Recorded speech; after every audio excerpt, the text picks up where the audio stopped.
Life in the medieval world was not lived on a spectrum of comfort and power. It was a world carved in two. You were either a lord or a peasant, and that difference meant everything. The clothes you wore, the food you ate, the work you did, and even the air you breathed. It all depended on which side of the divide you were born into. And for most people, climbing from one side to the other was all but impossible. To be born a medieval lord was to win life's lottery before taking your first breath. You arrived into the world wrapped in linen instead of rags, likely within the protective stone walls of a manor house, while a peasant child might be swaddled and cradled near a hearth in a single-room hut shared with animals. The lord's baby entered a life that would be dictated by inheritance, status, and privilege. That child's world was vast, powerful, and full of obligations, but never hunger. From a young age, the lord's education would begin, often at the hands of tutors or priests. Latin, religion, etiquette, the art of war, and the management of land and people were all considered vital parts of noble upbringing. Learning how to wield a sword or ride a horse was just as important as reading scripture. Lords were expected to defend the realm and govern with authority. They were trained to lead, to command, and to dominate the social hierarchy. For the peasant child, there was no education beyond what was taught by example. If they were lucky, they might learn to count or recognize a few letters, usually at church. But most learned to survive through labor. At 5 or 6 years old, a peasant might be tending animals, collecting firewood, or helping in the fields. There was no concept of childhood as a protected phase. You worked because your family needed every set of hands it could muster. Life was fragile, and every hour of daylight was spent ensuring there was food on the table. A lord's life revolved around land.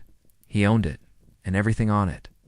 The peasants who lived on his estate paid rent, often not in money, but in work, crops, or livestock. The lord might not even live on the land himself, but in a distant castle. Still, his influence shaped every moment of a peasant's day. He was the law, the judge, and the master of all things.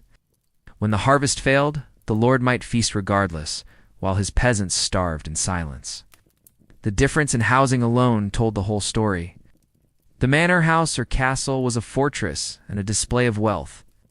It had tapestries, wooden beams, glass windows if the family was truly wealthy, and rooms that actually had doors. There was privacy, protection, and a sense of permanence. Meals were cooked by servants and served on tables laden with bread, meat, and imported spices.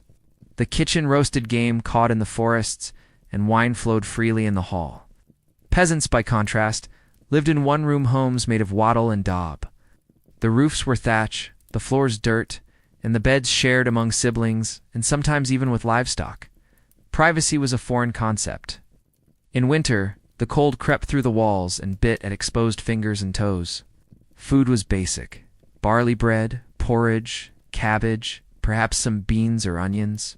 Meat was rare. A bit of salted pork might be saved for a holiday. Hunger was never far off. Famine could devastate a village overnight, while the lord simply tightened his belts and carried on. The work split the two classes even more starkly. The lord's labor was symbolic and strategic. He held court, issued commands, rode on hunts, and fought in wars. His work involved managing people rather than performing tasks. Of course, war was dangerous, and many noblemen died in battle. But even there, the lord wore armor made by master smiths and rode into combat on a war horse worth more than a peasant's lifetime earnings. The peasant, if called to fight, might have a wooden spear and a padded tunic. His death was more certain and less honored. Daily peasant life was grueling. Fields had to be plowed by hand or with oxen. Crops had to be planted, weeded, watered, and harvested. Livestock required tending. Tools broke.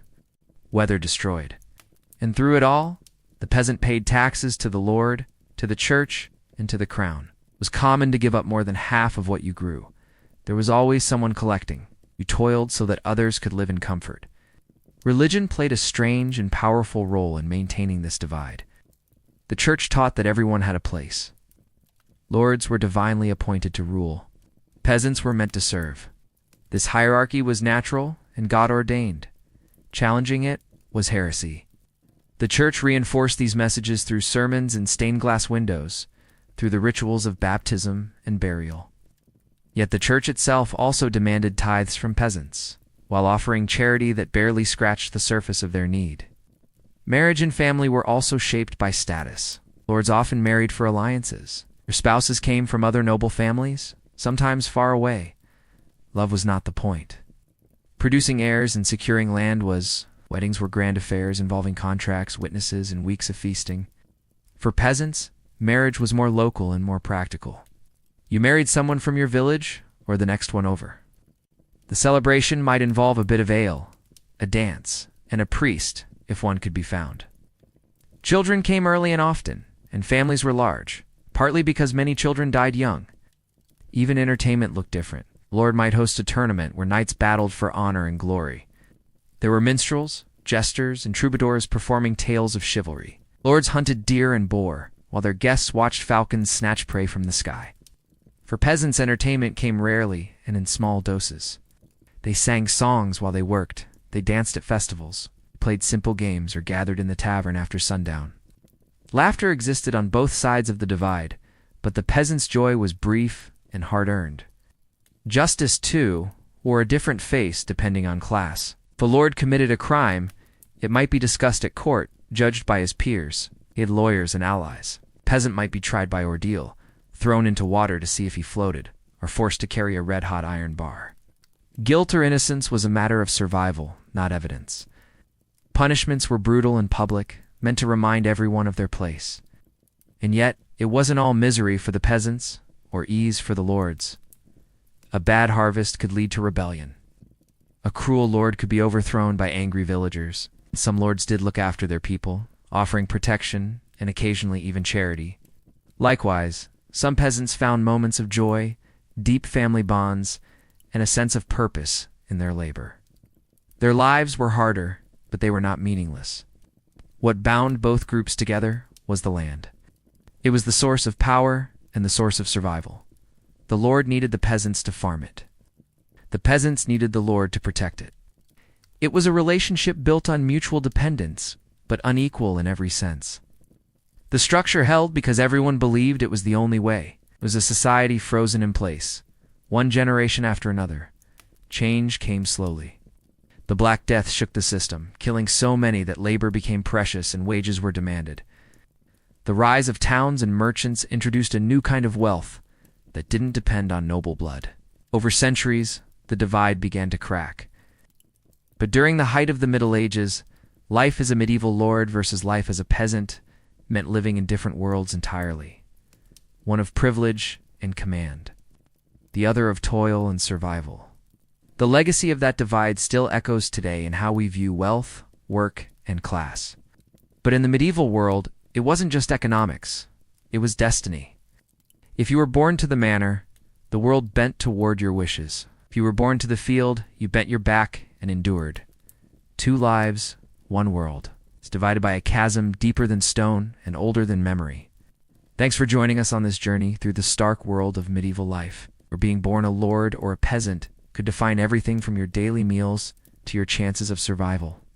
It's wild to think how 2 people, living just miles apart, could experience life so differently. While one dined in a great hall and ruled over lands, the other toiled from dawn till dusk, just to survive another harsh winter. This divide wasn't just about money or comfort.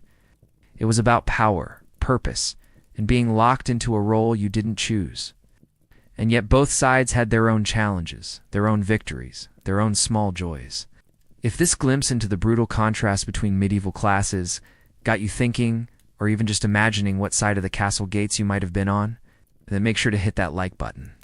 Subscribe for more deep dives into the fascinating, gritty, and often unbelievable truths of the past. Share your thoughts in the comments too. Would you have survived the Middle Ages? Thanks for watching, and until next time, keep questioning the past to better understand the present.